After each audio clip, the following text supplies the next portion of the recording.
Hindi mo ba ma-open ang GCash account mo dahil nakaregister sa ibang phone?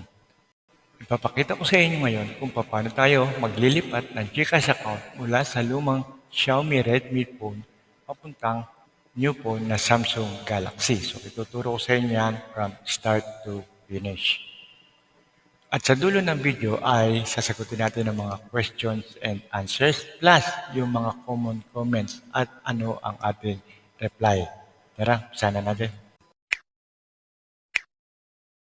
Unang-unang maraming salamat sa ating mga bagong subscribers, lalo na sa mga matataas na dyan ng mga subscribers, kay Sweet Watson, Sheshe TV, at kay Kulokoy Vlog. Okay, I hope na monetize na kayo. God bless po sa ating lahat. So, step number 1. Paano tayo mag-unregister sa ating lumang phone na Xiaomi Redmi? Okay, kahit saan phone po pwede ito. So, kasi dito ko lang siya sinubukan, kaya ito ang aking example. Okay? Mula sa inyong old Xiaomi phone, open nyo lang yung inyong GCash account and then click nyo yung profile sa ilalim. And then makikita nyo yung setting. I-click nyo lang yung setting. And then makikita nyo yung account secure. I-click nyo lang din yan. And then makikita nyo na yung inyong registered GCash account na nasa Xiaomi Redmi. Okay? So, yan yung i-unregister natin. Okay? So, next is yan lang ang ating nakaregister sa phone na to, kaya i-click lang natin yung unregistered phone. And then lastly, makikita niyo yung yes, unregistered. Tama ba sa Xiaomi? Yes. Okay, so click lang natin yan. And then, manghihingi si GCash ng another selfie. Okay? So take note, medyo nakakapudpud ang daliri itong pagsiselfie natin kasi minsan masyadong matagal, minsan 6 to 7 times na ako nagtatry, talagang ayaw pumasok. Kahit na nasa init ka na ng araw, ayaw pa rin. So, ginawa ko lastly is nagdalawang ilaw ako, ayun, awa rin sa akin, pumasok din. So, ayan. Okay, so, sasabihin niya ngayon, you have unregistered this phone. Okay, so meaning, dun sa Redmi, Xiaomi na phone ay naka-unregister na tayo. Okay, so kakalimutan na natin yan at pupunta na tayo sa mga susunod na steps. Okay, sabi niya, congratulations, account secure ka na. Dito natin siya ililipat sa Samsung Galaxy. Okay? So, step number 2 na tayo.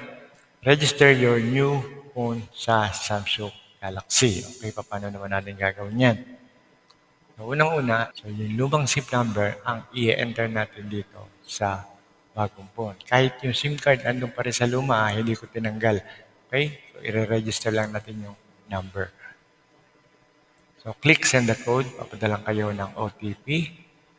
And then next, enter nyo lang yung OTP na binigay sa inyo ni GCash. And then enter nyo ang inyong MPIN. And then pag lumabas na yan, click yes to register this phone. Okay? So, i-register na natin yung galing dun sa lumang phone papunta dito sa bago. Okay? So, ganun pa rin. Magte-take pa rin tayo ng selfie at konting tiyaga lang. Minsan talagang matagal. Abutin kayo ng siyam-siyam.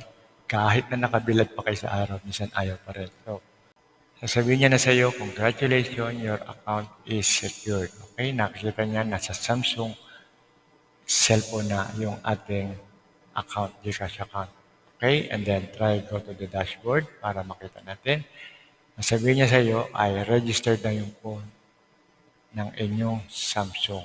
Okay? So nasa Samsung na tayo, kalimutan na natin si Xiaomi. Wala na doon yung ating account.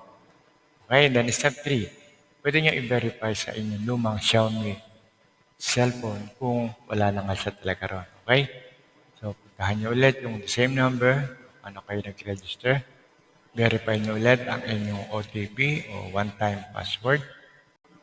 So, enter niyo lang dyan yung iyong password, yung OTP. And then next, enter niyo na ang inyong MPIN.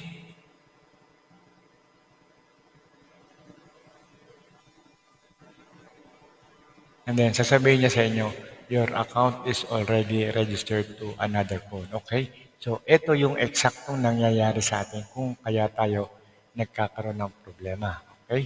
So, hindi na tayo nakaregister dito sa phone natin. dun sa Xiaomi, kaya kalimutan na natin to. Okay? So, nandun na yung bago nating account sa Samsung Galaxy. Okay? And then, nandito na tayo ngayon sa question and answer. Ito ang number one, laging pinakamaraming tanong. Okay? Paano kung nawala ang phone? Okay? So, kailangan mo pang ipa-stop agad sa GCash ang iyong account para iwas scam. Okay? Ang ibig sabihin po niyan ay pag nawala ang inyong phone, posibleng nanakaw o nalaglag somewhere. And then, ang mangyayari ay may makakapulot at magagamit nila yung inyong GCash account. Pwedeng gamitin sa masama, pwedeng gamitin na pang scam. Okay? So, gumamit ng ibang phone para i-report natin ito sa GCash para mapa-stop ka agad. Okay? So, and then second na gagawin nyo is pa-duplicate nyo ang SIM card sa network provider. Kung halimbawa, smart man ang cellphone nyo, punta kayo sa smart, pa-duplicate nyo yung same number dahil nawala yung original. Okay?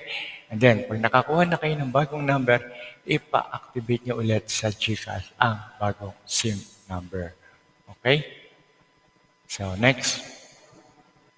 So, paano naman kung nasira ang phone? Paano kung nawala? Okay. Ngayon, paano kung nasira yung phone? Ibig sabihin, yung phone lang ang nasira, pero yung SIM card nandun pa or buo pa. So, pwede natin ikabit ang SIM card sa bagong phone and then mag-login. Pwede kayong mag-install na ng GCash and then mag-login. Pero, ang gagawin nyo lang ay pupunta kayo sa help at mag-create lang tayo ng ticket. Okay? Dahil definitely hindi pa gagana yun. Then, lagay nyo lang sa reason, need to register to new phone. Kasi, kinikilala ni GCash yung luma yung phone na nasira, kaya kailangan ma-transfer dito sa bago. Okay? Next. So, galing naman kay Microtech 666. 5 ang phone ko. Bakit hindi na po pwedeng malagay sa lahat ng phone ko? Okay. Kailangan mo po kasi na mag-unregister muna sa original na phone. Kung wala na yung original phone, need mo na mag-raise ng ticket sa GCash para ma-transfer yung old SIM number sa bagong SIM number. Okay? So next. Galing naman kay Roxanne Pukasan 5840. Sir, mawawala po ba yung funds kapag na-unregister at i-login sa bagong phone? So hindi po yun mawawala. Intact pa rin po siya kapag na-transfer mo na sa ibang phone. So, kailangan mo lang mag-request kay GCash, punta ka sa help, punta ka sa raise ticket at erase mo na kailangan may transfer mo yung iyong fund sa bagong number. Okay? Next. Galing naman kay user. Okay. Paano po yung old phone na may GCash ay nasira na kaya lipat sa ibang phone? Okay, halos kapareho din nung kanina. Pero no worry po tungkol sa balance kasi ibabalik naman po ni GCash siya lahat. So make sure lang na mag-raise tayo ng ticket sa GCash para ma-transfer na sa bagong phone ang GCash account. Okay? Now next, galing naman kay Nestor Bangay Siso. Paano mag-unregister? Wala na ang dati kong phone. Okay. Need mo mag-raise ng ticket sa GCash para sila na ang mag-unregister para sa iyo. So, ang gagawin natin, manghihiram tayo ng phone o gagamit tayo ng ibang phone para lang magamit ang help at mag-raise tayo ng ticket. Okay? So, yun lang importante. Importante makapag-raise lang tayo ng ticket at mabigyan tayo ng sagot ni GCash. Okay? And then, marami po tayong ibang GCash videos na pwede nyo panoorin. Katulad ng unang-una sa kaliwa, anong dapat gawin kung nawala o nasira ang SIM card o cellphone. And then pangalawa, paano ma-recover ang lumang GCash account. And then pangatlo, ano mga dapat gawin? Ayan na yung mga problema kanina. Okay? So, kumpleto na po tayo ng videos niyan. Pwede nyo panoorin. And then next, sa ilalim, paano mo naman malalaman kung qualified ka na mag-loan? Yeah, kung gusto nyo mangutang sa GCash, pasok na rin po tayo dyan. So, pang-lima, how to transfer GCash funds naman kung expired na yung SIM card at nawala ang cellphone. Okay, meron din po tayong video dyan. At lastly, meron din tayong update tungkol sa wrong send money at paano nang gagawin natin. Okay? So, maraming salamat po sa panonood. Mag-comment lang sa baba kung meron pa kayong mga tanong. Kaya huwag niyo na rin kakalimutan na mag-like, subscribe, and follow niyo na rin ang ating FB page. Kaya at ikasishare po namin. Mula po sa Promag TV, maraming salamat po and God bless.